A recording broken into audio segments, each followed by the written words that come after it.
Ladies and gentlemen, are you ready?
Hi everyone. Thank you everyone at Los Amigos in Germany at the location Hanau for having me. My name is Jukka. I hail from Finland and I've been a Masters of the Universe fan ever since I was a little kid back in the 80s.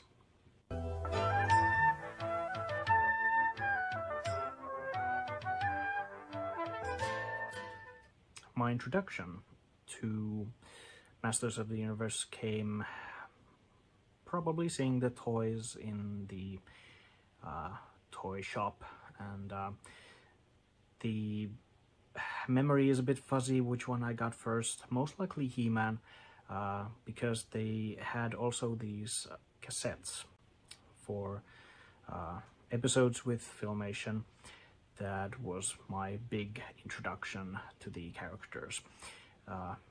In the American version, it's one big tape that has 3 episodes: The Diamond Ray of Disappearance, Tila's Quest, and Colossal Awakes, with a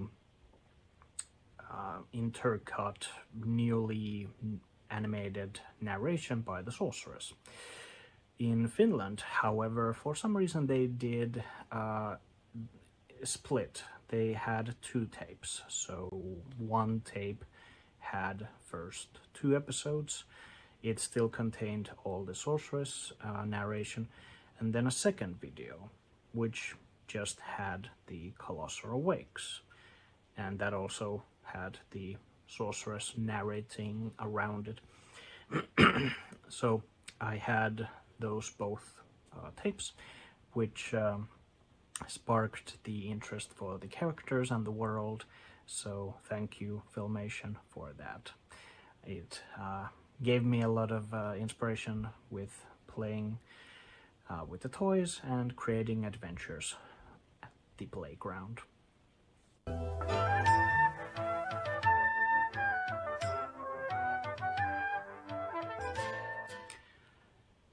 My favorite character from the Masters of the Universe is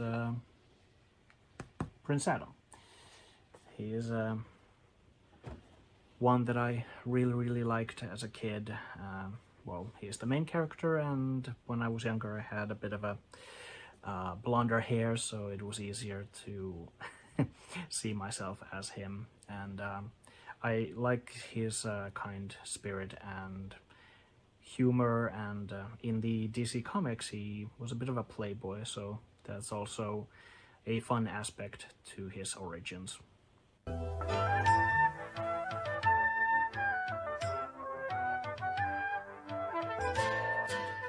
So from early on, for me, I could see the differences, that Filmation told a certain story, and then in the comics there would be whatever stories the Marvel versions were, which were a lot more maybe toy-esque, having always the variants and whatever toys that were available. And then the London stories, which were the EHAPA versions from Germany, so with Spanish artists working on them. So it was already mixed in with varieties for the characters, how they acted, what the world looked like. Sometimes the royal palace would look different, and I didn't mind. For me, it was all still Masters of the Universe, but I embraced that, the differences. I didn't think of it as a multiverse, which is the term everyone keeps saying nowadays. But to me, it were different versions, different stories for the characters, and in the comics it could be something, in the mini comics a bit different, and in the cartoon something else. And I picked and chose what sections I liked the most in each of them. So, but I think the cartoon by Filmation had the most world building that influenced my own idea of the world of Eternia and its inhabitants.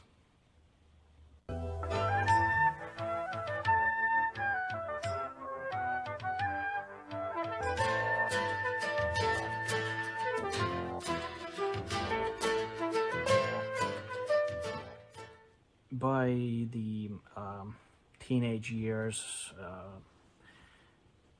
at school we got our first computer lessons. They had made those specifically for the class on our year, and I think for the second after that.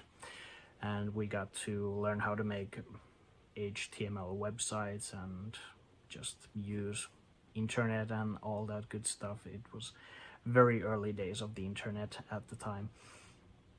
So I managed to just use Ask Jeeves at the time, and I think also tried Alta Vista to search up He-Man and also I think Master of the Universe. And those brought me to He-Man.org and also the He-Man and She-Ra episode review website by James Eatock and Zadok Angel. So that helped reignite the spark for Masters of the Universe, that I dug up some of my old videos that I still had, and I knew where the toys were still kept in a box. And it was a way to rediscover everything, because I had never seen all of the episodes. I mean, there are at least 130 episodes of the Filmation He-Man, and I honestly maybe had seen like 50 or 60, and from some in season 1, some from season 2. So when they had their episode reviews, it was always something to discover what a new story episode would be, to see how other fans reacted to them, because I had not really talked with other fans at the time. I was still also learning the ways of internet, so it was a exciting time. Every Saturday they had an update, and to read the synopsis and just also see a lot of great quality images. They had James used a screen capture device and from his own VHS tapes and others that he had, so it was always just, it was very exciting. And looking back on it, it was something that feels you would not get to experience in a lifetime, to reignite something from your childhood, and at the same time also get this sensation of just discovering it in a new way, seeing other episodes that existed and learning about it. And because they also were in contact with Filmation official people like Robert Lamb, they could have proper behind-the-scenes information on their website. So we got to see the series Bible, for example, by Michael Halperin, and learn more about the origins of how the Filmation stories were laid upon. So it was awesome. I really enjoyed it.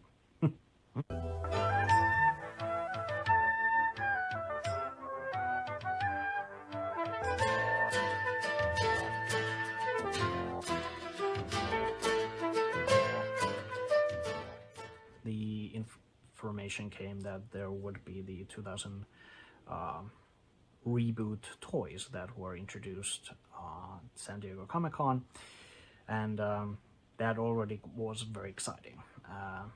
The Power Sword design by the Four Horsemen got some critique, and but people still were excited that new reboot line of He-Man and the Masters was coming along after the commemoratives were starting to slow down a bit.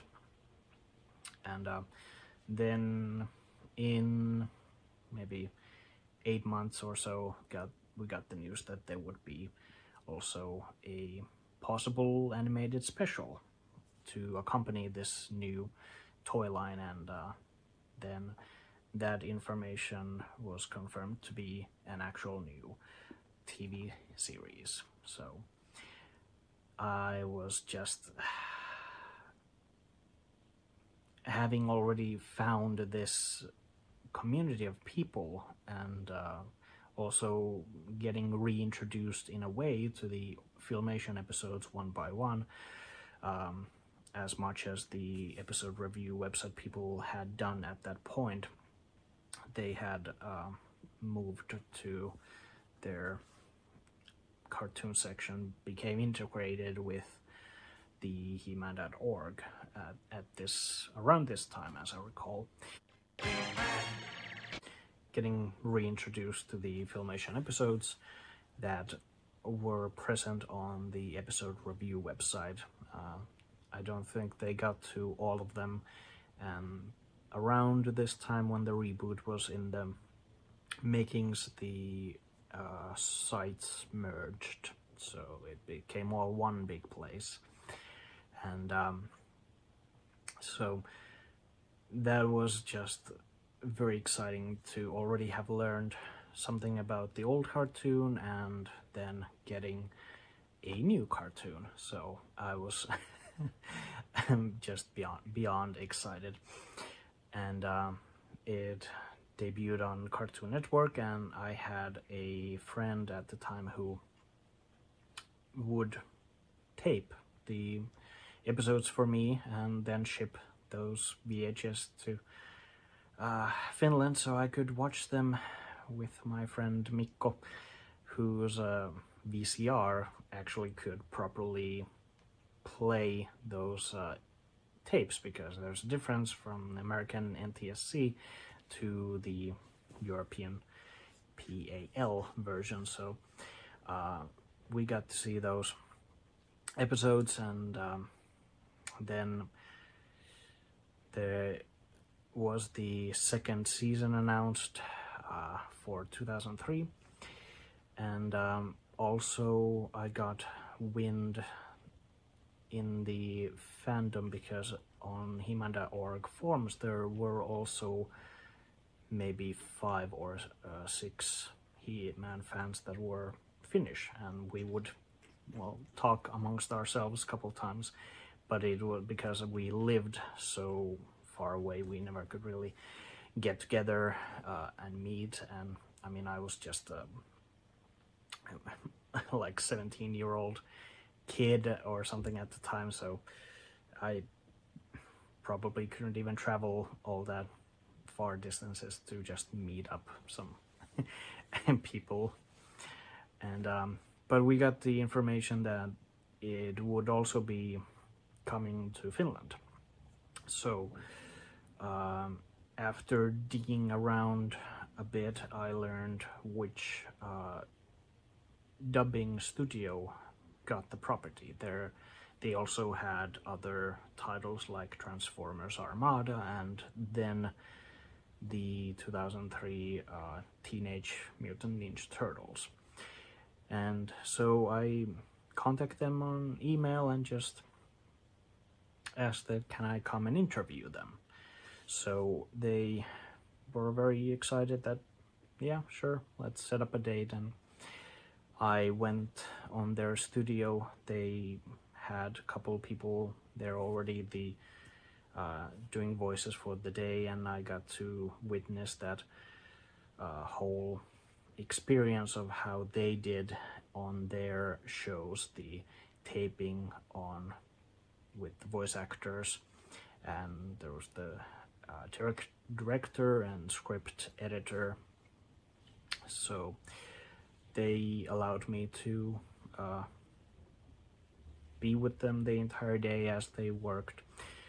And at one point they asked that, hey, since you're a big He-Man fan, would you like to do a voice? like I mentioned before, I was just a very young teenager at the time, so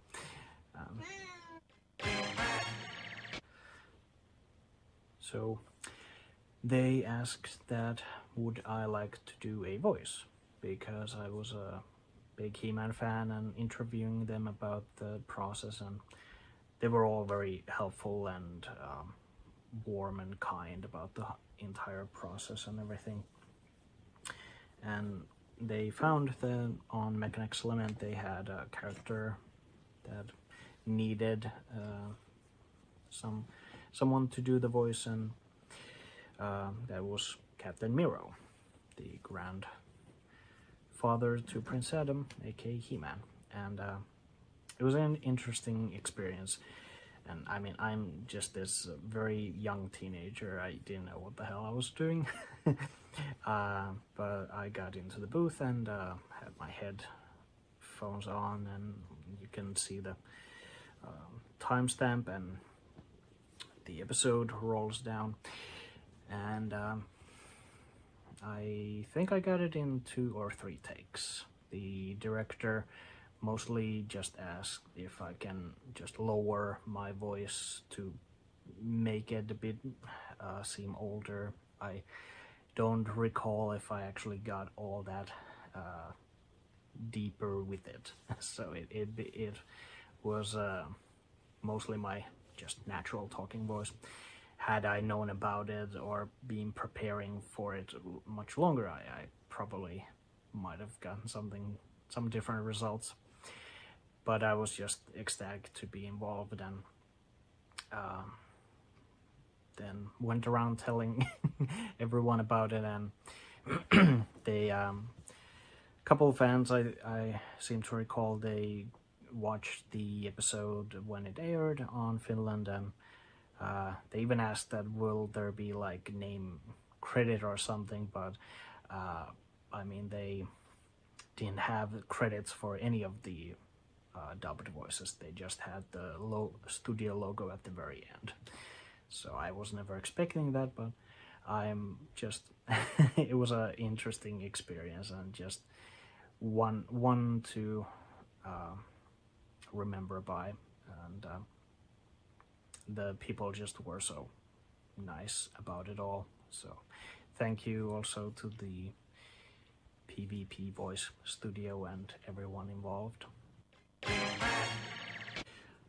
By the time they were gearing up to make the Mike Young Productions version of He-Man on a DVD release for the American public, BCI were thinking of adapting the final made, or the last made script, episode 40, into a comic book version.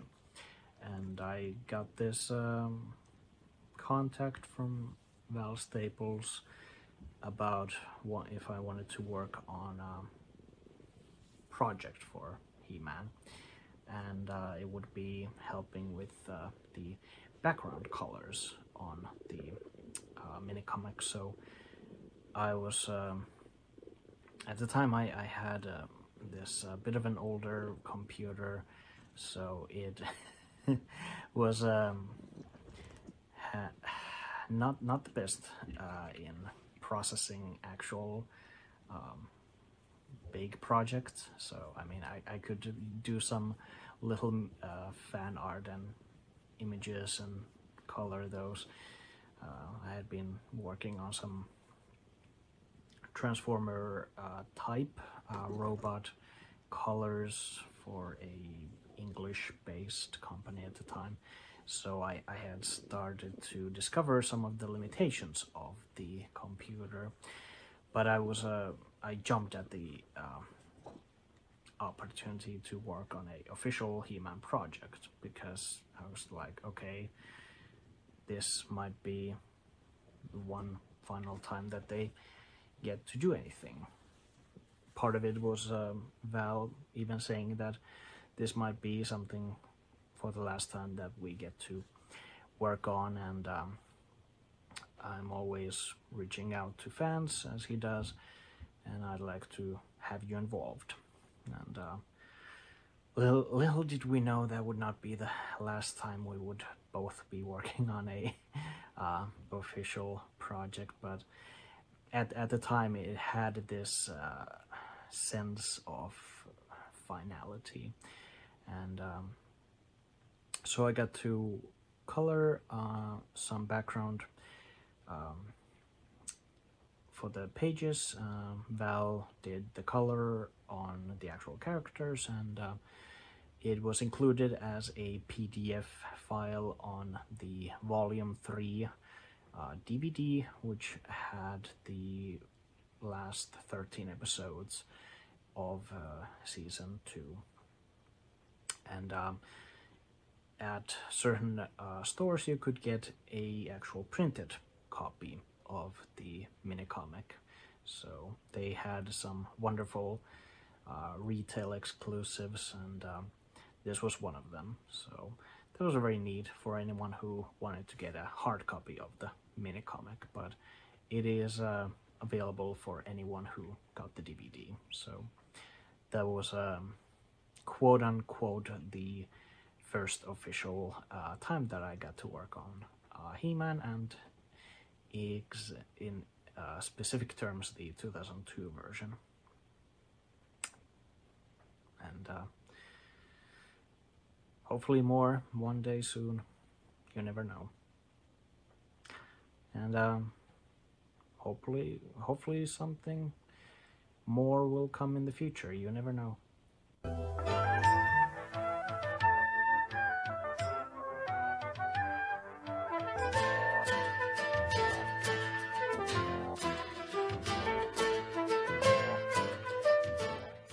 So the He-Man brand finally after years got some actual hardcovers done officially by Dark Horse. There was the Art of He-Man and the Masters of the Universe, which took a look at some of the paintings and animation, and just an overall look at many aspects of the brand. And then the next project was recommended to them by Val Staples, which would be to collect the mini comics that came with the toys, and which is actually this right here.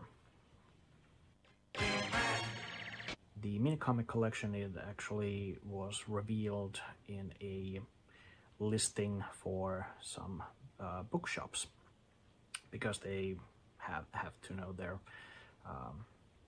listings and orders ahead of time. So it came as a bit of a surprise to people.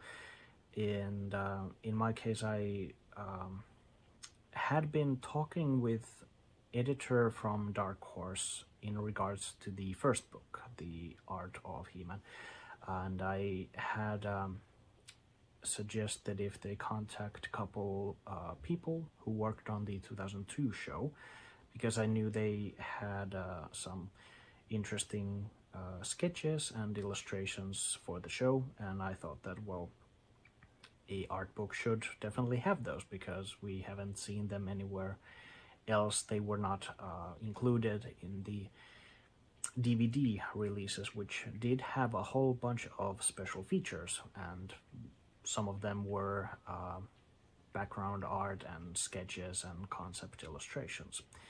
But for the book by Dark Horse, I had sent them info that, hey, this is a person you should check out if something can be worked out.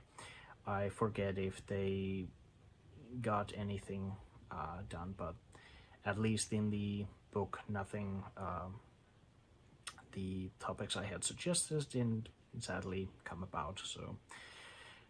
So when the information came that there would be a mini comic collection, I contacted this person at Dark Horse and just politely and very naive fashion asked that, hey, will you guys be doing them in some story order or production code order? Is there like any preference? Because there are some inconsistencies in the stories and other things to consider. This idea just, came from the BCI released DVDs for Filmation, where they had people like James E. Tuck to help to look over the episodes and help decide which would be best production order, or maybe airing order, or script approval order. There are many ways that in Filmation you could switch around the episodes. But he helped, for example, determine that, well, maybe here's an episode with Orko's uncle that he returns in episode 23, let's say. I forget the actual number. But then in production order, maybe 27, you have the first appearance of said uncle. So obviously those two would need to be switched around.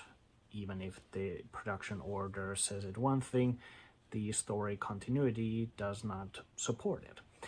And from this mindset, I just contacted that, hey, with Minicomics, will you be looking into this at all? It was a very cold opening email that just sending it out, and but he was very warm about it and very kind to answer back. Even I'm pretty sure they don't reply back on all of those types of fans where someone is just being a fanboy. They are an actual business with a lot of projects to handle. So, but they replied back very graciously, and they mentioned that they can look into that definitely.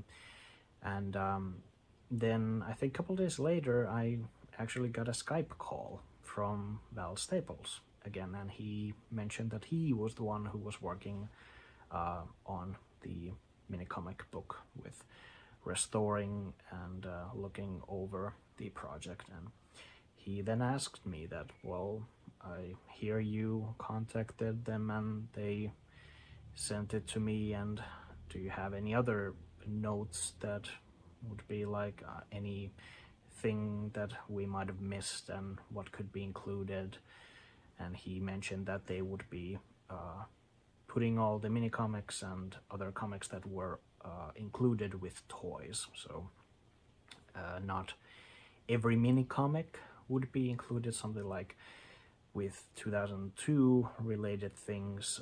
As an example, they had the game by TDK Interactive, and at the time there was a mini comic that sort of was the introduction story before the events of the game.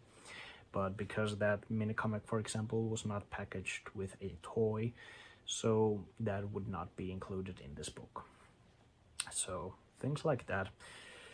And but yeah, we discussed this, and I again mentioned that, well, since you're listening to me for a bit, can there be any maybe intro trivia like things to these mini comics, something about the actual order of them, or character which has a character introduction or something else.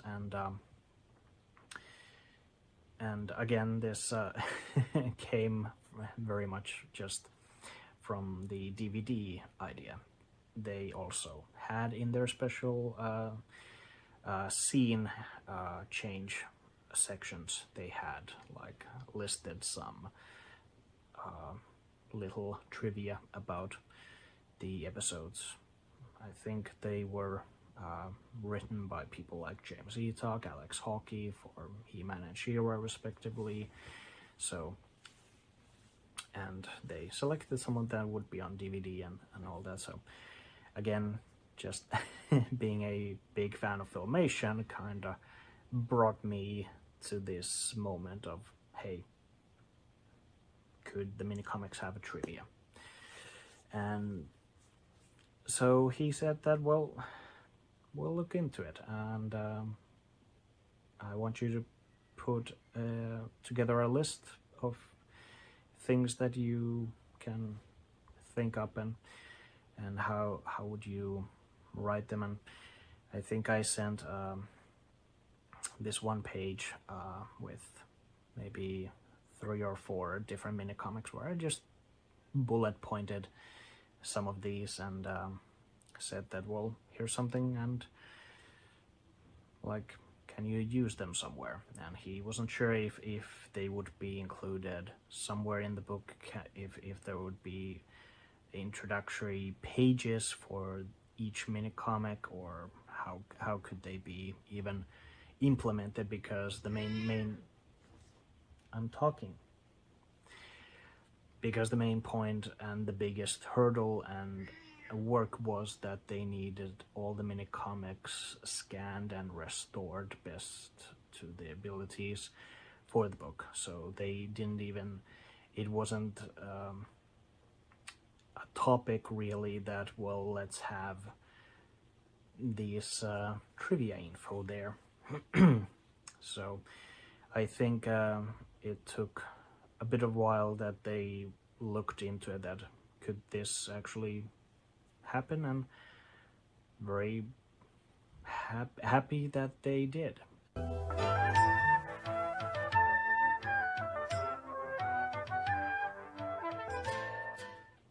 My favorite mini comic from the Vintage Masters of the Universe is actually Enter Buzzo Hordak.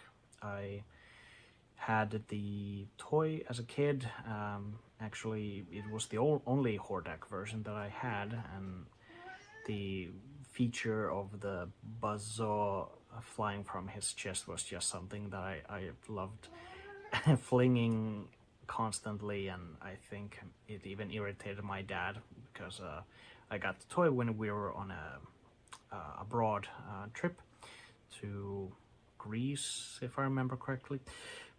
So I'd keep just using the toys feature, and the minicomic itself is just one of those really awesome ones where you had already Mattel finding more leg to stand on. They had introduced the Horde as a faction, and they had better grip on continuity with the stories, and there were a lot of talented people like Bruce Timm working on them. So in this minicomic for Buzzsaw Horde, you have many elements. You are introducing a new character, Mosquito, fan favorite to Pixel Dan. Hi Dan. So, and also Hordak gave us information about his own history with working on Central Tower, and then the effects that are about the Central Tower from the Eternia Tower's playset. So even though it does the advertising for the kids on the new toys and the playsets and characters, it still is a coherent little story that is telling more about the histories that would intrigue many people. That, well, when did this event happen, and how did this come about? And so I really like it. It's one of my favorites, and I know many people are big fans of the Alfredo Alcala minicomics by Don Glued, written in the first 4, and others of the time, and those are awesome. And but each to their own. It's the fascinating part with Masters of the Universe, because there is such a wide variety of it all, so you can have many sections that fans can enjoy.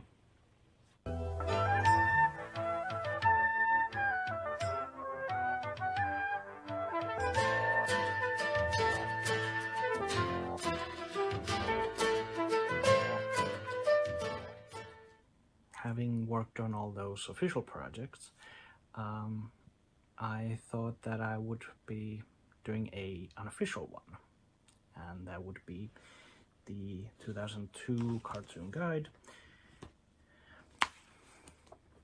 which you can see right here. And it's just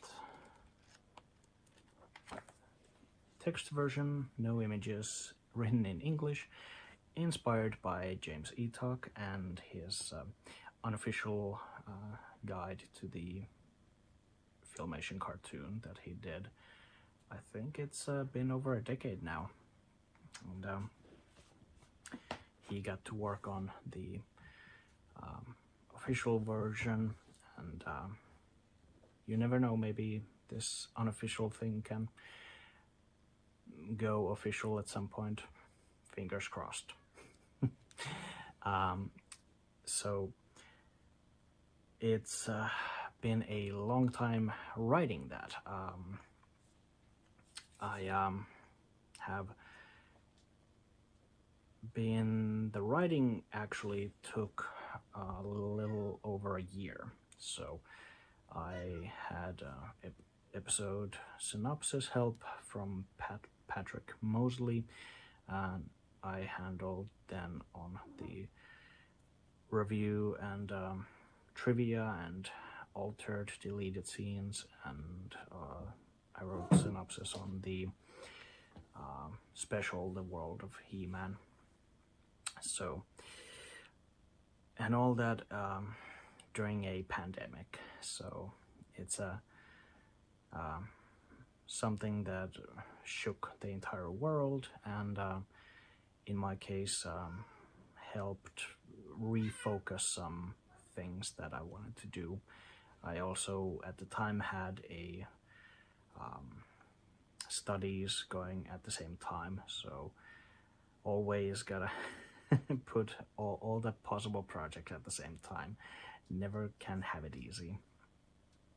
But the guide covers all the episodes from season 1 and 2, and also the unproduced one, episode 40, and the special World of He-Man, which was made for VHS to be included with toys that introduces some characters to the kids. And there are some other little tidbits there, interviews that I managed to include, and you'll see it. And for Los Amigos in 2022, there is an exclusive hardcover version, which is this. It's a bit due to the differences in page dimensions. It is bigger, but not as thick. So all the same content, same info, once again to find and discover. So everyone in the convention, hope to see you grab your copy of it while you can. There is a limited edition of these, so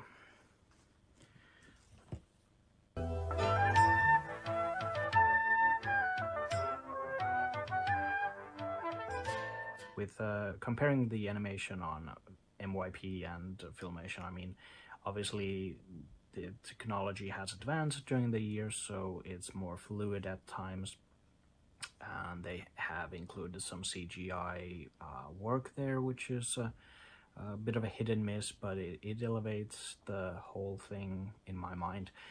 I also like in the animation that they had the more coherent storyline, and continuity was more stronger in this serialized nature. Filmation also had continuity at places, so the characters would refer to past events. In MYP, it's more focus on the actual story itself, that the events are leading to something that will happen maybe 3 episodes down the road. Also, the animation style is nice. I do like Filmation with more lush, vibrant background colors and everything. In MYP, it was more muted in season 1, but they got better during season 2, so that's good. I do like them both equally. I can't really pick one cartoon over the other.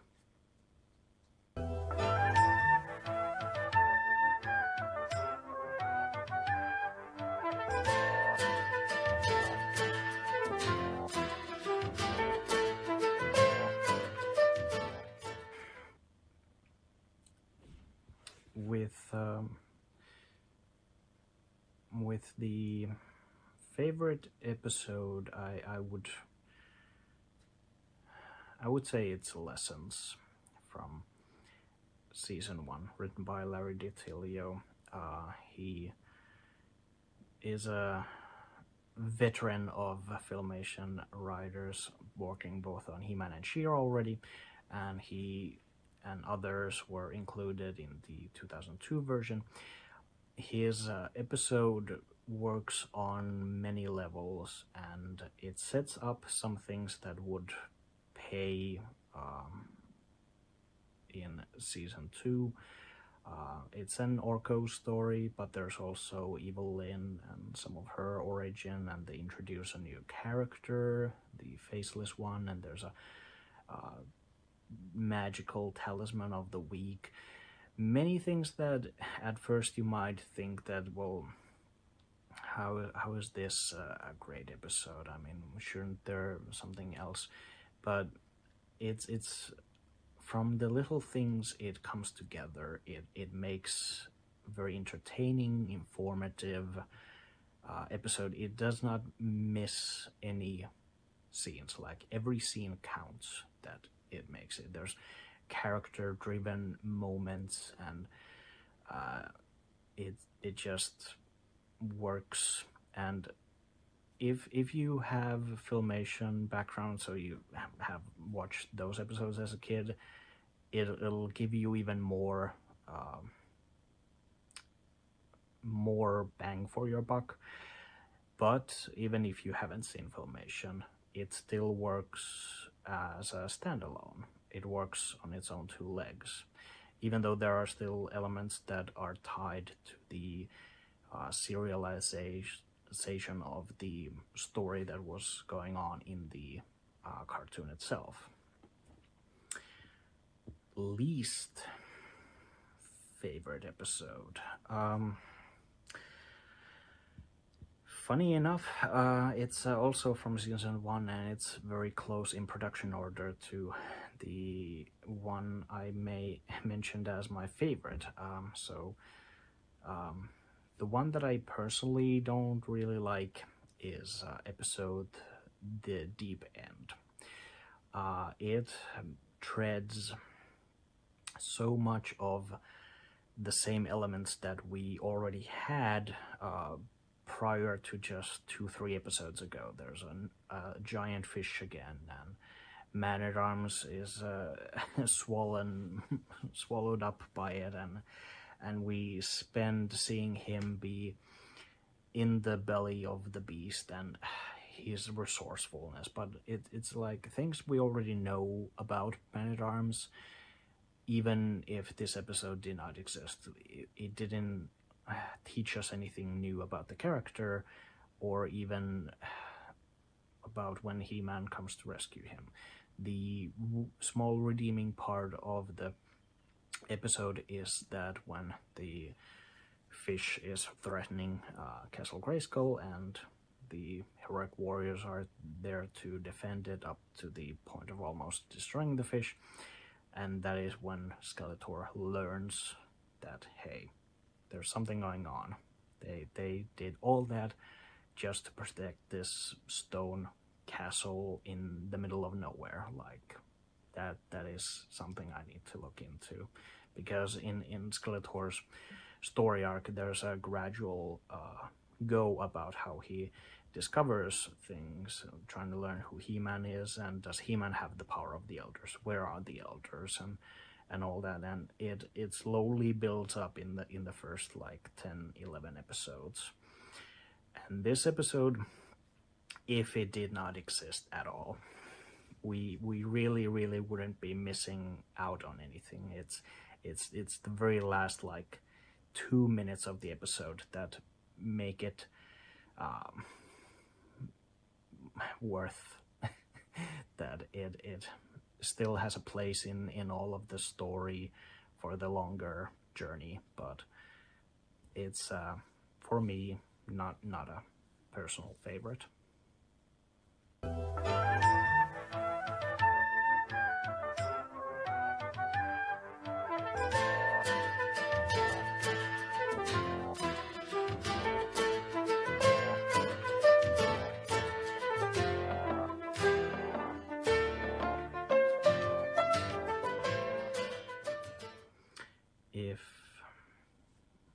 If I had creative freedom to write on the 3rd season, I'd actually would go in part the way that the creators have said, that they would introduce the Horde, and something that makes more of a challenge for the characters themselves. So yeah, the heroes would be outnumbered some way, not maybe running around in the underground as renegades, but somehow that they would severely be outgunned, outnumbered, and the Horde would be the big bad of the story arc, which would affect every faction there are, both Snake Men and Skeletor and his evil warriors. Being a huge Skeletor fan, I would also include that by the end, Skeletor would be triumphant over both Snake Men, both Evil Horde, all that. So he's the top main villain, the original. So I would focus on just having the Evil Horde and their whole armada of strength as a physical big army that would, with new colorful characters introduced and their way of interacting with other characters. And I'd like to see that. The Horde are awesome as a group. I really like how they are a cohesive group, so would like to see more of them in animation.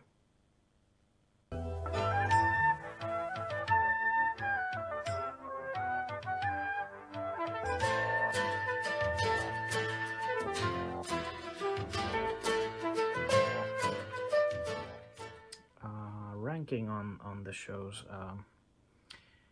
Well, in my case, I did like the newer versions, Revelation and the CGI show. Currently, Revelation has only just announced that they will get the second season, titled Revolution, and with CGI He-Man, there is still from their initial 26 episode order, which was made in 2020, they have not shown all of those episodes, so there's still 8 episodes left of their episode order. So, but it's been great from what I've seen, and so I do want to sort of place Filmation and MYP at the top. I really don't want to say either one as better than the other, because they have such different varying degrees on which I like more. Filmation might have the nostalgic edge, and just because they have much more episodes, that also gives them a slight advantage. If MYP had more episodes, it might change the dynamic. After them, I would have maybe the CGI show and Revelation and New Adventures. New Adventures is the last, mostly because the animation is great and the stories are pretty awesome. It's such a departure for He-Man, so that is I mostly enjoy it when I'm thinking about it as a cartoon show from the late 80s, early 90s, about space and these characters' adventures. But it's like in my mind, I still have to sort of remove it, that it's not like He-Man and Skeletor, even though they are there, but I feel I can enjoy that more when I'm not looking at it strictly that this is He-Man, if that makes any sense.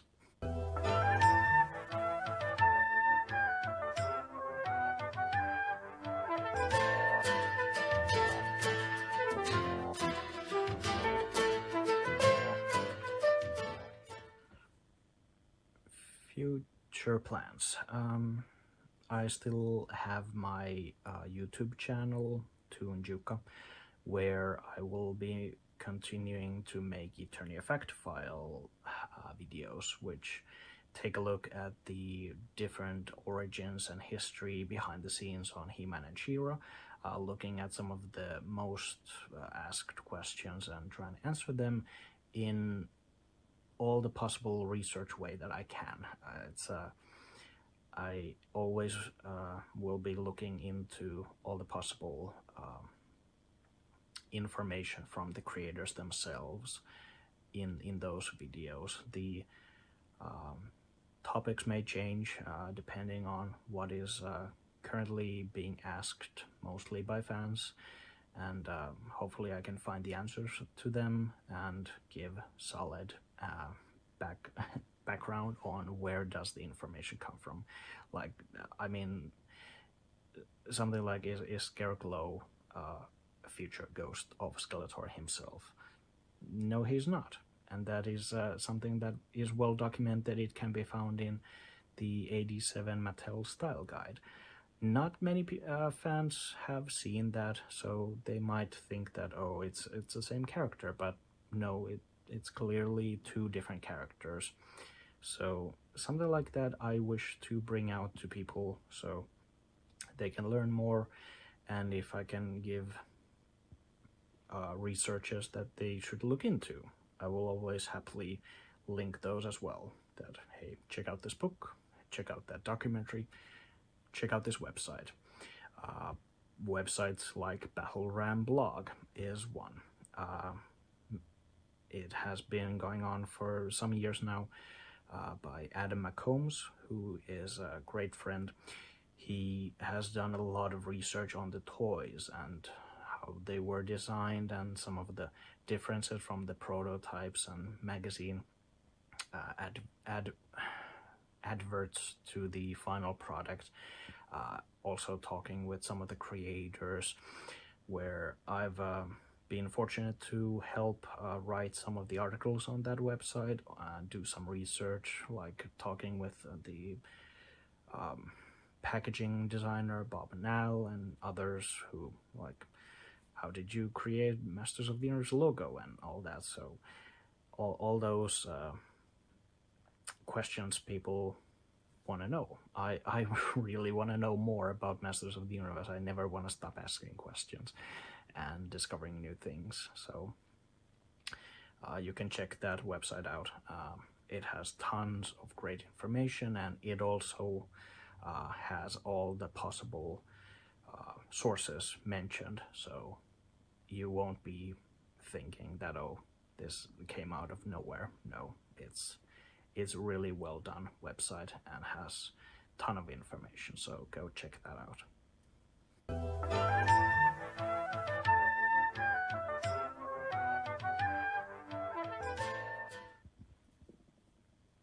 The future of Masters of the Universe, I really hope that Mattel will keep doing more projects with the world of Eternia and its characters, be it comics or cartoons or games on some PlayStation 5 or some new future equipment, or even just board games. Just keep Masters alive.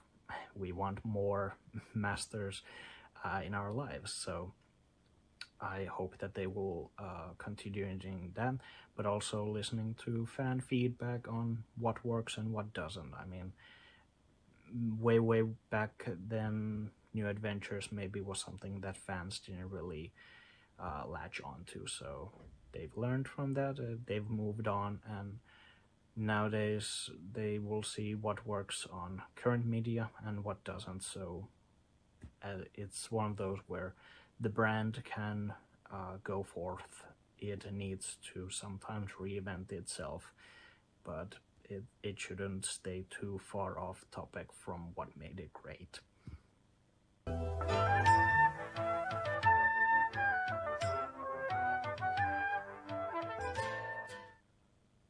As for visiting Hanau in Germany, I would love to meet people there in person. The pandemic still is an ongoing thing. It affects people, many hundreds and hundreds of people, and I see some of the effects even in my day-to-day job. And if we get through this pandemic, hopefully, I will be visiting more conventions and going to Masters of the Universe events, best of my abilities, and hopefully we'll see you guys in the future and be able to shake shake everyone's hands without the fear of getting any stupid pandemic stuff.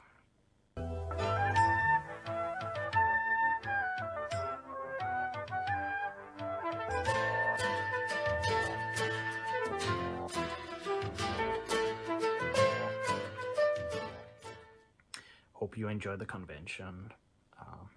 Terveisiä Suomesta, and have a good one. I'll talk to you again soon, and go check out my videos when I get some new ones made. Take care. Good journey. Bye bye.